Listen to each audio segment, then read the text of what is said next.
இத பாருடா, அன்னைக்கு நடந்த ஒரு சம்பவத்துல நீ எனக்கு உதவி பண்ண, அதை நான் மறுக்கல. அதை நான் என்னைக்கே மறக்கவும் மாட்டேன்.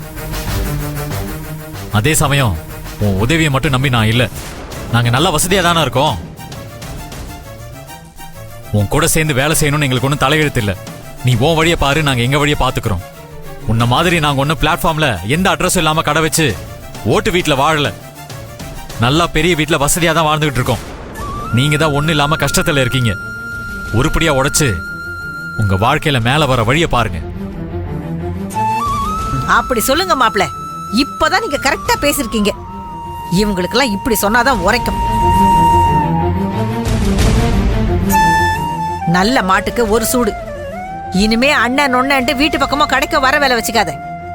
அண்ணே, இவங்க என்ன வேணாலும் சொல்லிட்டு போட்டோம், அத பத்தி எனக்கு கவலை இல்ல. நீ இப்படி பேசாதனே, என்னால அதை தாங்கிக்க முடியல. டேய், உனக்கு நான் எத்தனை தடவை சொல்றது என் பின்னாடியே வராதன்னு? நாங்க கௌரவமா வீடு வாசல்னு நல்லபடியா தான் இருக்கோம். நாளைக்கு எனக்கு ஒரு குழந்தை பிறந்தா அது பெரிய வீட்டுல தான் பிறக்கும். ஆனா உன் நிலைமை கொஞ்சம் யோசிச்சு பாரு. உனக்கு என்ன இருக்கு? நீ வச்சிருக்கிற கடை கூட உனக்கு சொந்தம் இல்ல, கடன்ல இருக்கு. நாளைக்கு உனக்கு பிறக்க போற குழந்தை அந்த ஓட்டு வீட்டுல தான் பிறக்கும். நீ என்னமோ பெரிய பணக்கார மாதிரி எனக்கு பிச்சை போடுற.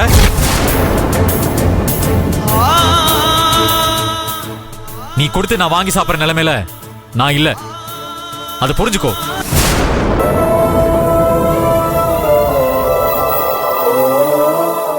அண்ணே, ஏன் இப்படி எல்லாம் பேசுற? உன் வயல இருந்தா இப்படி எல்லாம் வார்த்தை வருது. நீ பேசுறத என்னால தாங்கிக்க முடியலன்னு. முடியலங்கிறது போடா. உன்னால முடிஞ்சதுன்னா அந்த ஆர்டரை நல்லபடியா பண்ணி வீடு வாசல்னு வாங்கி நல்லபடியா செட்டில் ஆகு. இது உனக்கு கிடைச்ச சவால். அது வரைக்கும் என் மூஞ்சிலே முடிக்காத. இங்க இருந்து கிளம்பு முதல்ல.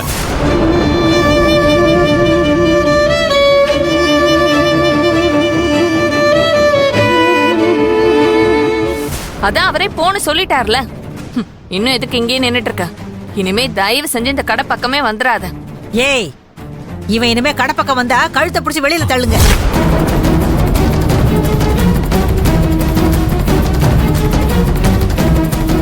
ஏன்டா இன்னும் இங்கே நிக்கிற? போ போன்னு சொல்றேன்ல. ஒட்டி பொறக்காத சொந்தம் இது, உசுரா இருக்கிற பந்தம், விட்டு விலகாத பந்தம், இத கட்டி காக்கணும் என்றும். அண்ணனோட உறவு அது அப்பாவை போல. போ, என்னவோ பாத்துக்கிட்டு நிக்கிற.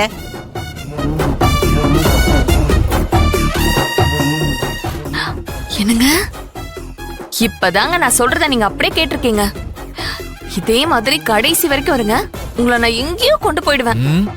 நீ என்ன எங்க கொண்டு போய் நிப்பாட்டுவேன்னு எனக்கு நல்லாவே தெரியும். போ, போய் வேலையை பாரு. ஒரு கருவறையில் பகிர்ந்து கொண்ட சொந்தம் இது, ஒரு தாய்மடியில் தவழ்ந்து வந்த சொந்தம் இது.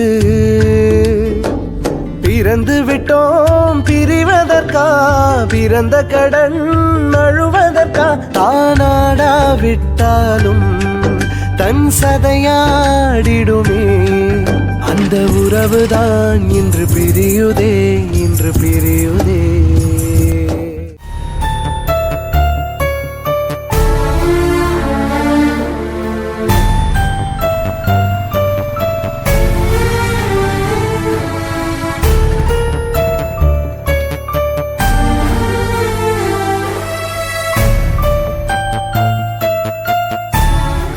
கை கால் அலம்பிட்டு வாங்க, நான் போய் சாப்பாடு எடுத்து வைக்கிறேன். எனக்கு சாப்பாடெல்லாம் எதுவும் வேண்டாம், மனசே சரியில்லைங்க. ஏங்க, என்னாச்சு? ஏன் ஒரு மாதிரி இருக்கீங்க? கடையில இருந்து கிளம்பும் போது நல்லா தானே இருந்தீங்க. இப்ப நீங்க எங்க போயிட்டு வரீங்க? வேலு, என்ன ஆச்சுன்னு சொல்லுங்க. நான் அண்ணனை பார்த்துட்டு வரேன். எதுக்கு வேலு? அண்ணனை பார்த்து ஒன்னா தொழில் பண்ணலான்னு கேட்க போனேன் செல்வி. நான் தான் மாமா கிட்ட எதுவும் கேட்க வேண்டான்னு சொன்னல. நான் அவ்வளவு தூரம் சொல்லியும் நீங்க போய் அவரை பார்த்துட்டு வந்திருக்கீங்க. சரி விடுங்க. அந்த கீர்த்தி ஏதாவது சொன்னாலா? அதனாலதான் நீங்க இந்த மாதிரி இருக்கீங்களா? இல்ல, கீர்த்தி திட்டிருந்தா கூட நான் கவலைப்பட்டிருக்க மாட்டேன். ஆனா அண்ணன் என்னை திட்டாரு. அவர் திட்டினதா என்னால தாங்கிக்க முடியல. என்னது, மாமா உங்களை திட்டினாரா? இதுக்குதான் நான் உங்களை போக வேண்டாம்னு சொன்னேன். நீங்க எங்க என் பேச்சு கேக்குறீங்க? மனசே சரியில்லைங்க. மனசு உடைஞ்சு போற அளவுக்கு பேசிட்டாரு. வேலு, என்ன சொல்றீங்க?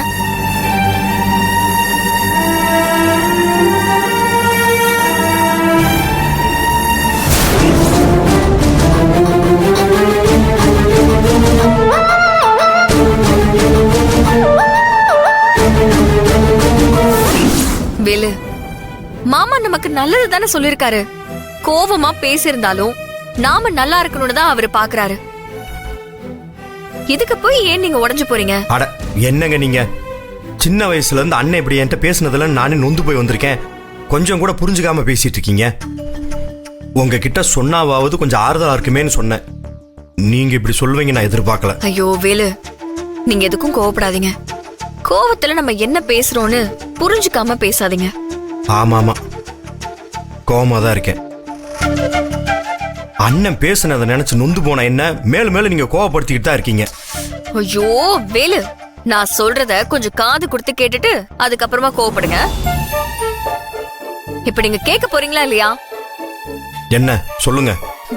அட என் கோவக்கார புருஷா, நான் சொல்றத நல்ல மண்டையில ஏத்திக்கோங்க. சொல்லுங்க.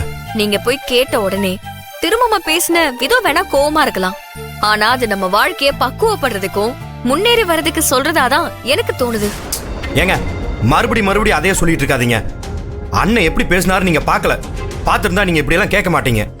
இங்க பாருங்க வேலு, கீர்த்தியும் அவங்க அம்மாவும் இருக்கிறதுனால வேற வழியே இல்லாம இந்த மாதிரி கோவமா பேசிருக்கலாம். அவரு சொன்ன விதத்தை எல்லாமே விட்டுருங்க. என்ன சொன்னாருன்னு கொஞ்சம் யோசிச்சு பாருங்க.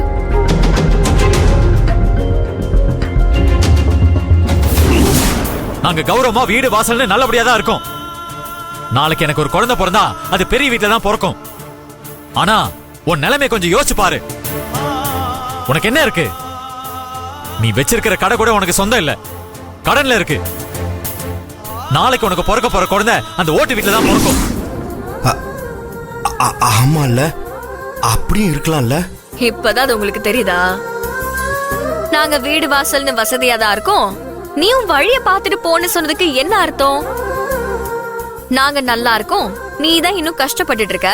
அதனால கிடைச்ச வாய்ப்பை பயன்படுத்தி வாழ்க்கையில முன்னேறுங்கிற அர்த்தத்துல அவர் சொல்லிருக்காரு. அப்புறம் என்ன சொன்னாரு? அவருக்கு பிறக்க போற குழந்தை நல்ல வசதியான வீட்டுல தான் பிறக்க போகுதுன்னா என்ன அர்த்தம்? நாம இன்னும் இந்த வாடகை வீட்டுல தான் இருக்கோம். நமக்கு ஒரு குழந்தை பிறக்கிறதுக்குள்ள சீக்கிரமா சொந்த வீடு வாசல்னு வாங்கி வசதியா இருடான்னு அர்த்தம். நம்ம யாரையுமே அண்டி இருக்காம நமக்குன்னு ஒரு ஹோட்டல் வீடு வாங்கி வசதியா இருங்கன்னு மாமா சொல்றாரு. ஓ, இதுக்கு இப்படி கூட ஒரு அர்த்தம் இருக்கா? அட அறிவாளி புருஷா, இதுதான் அர்த்தமே.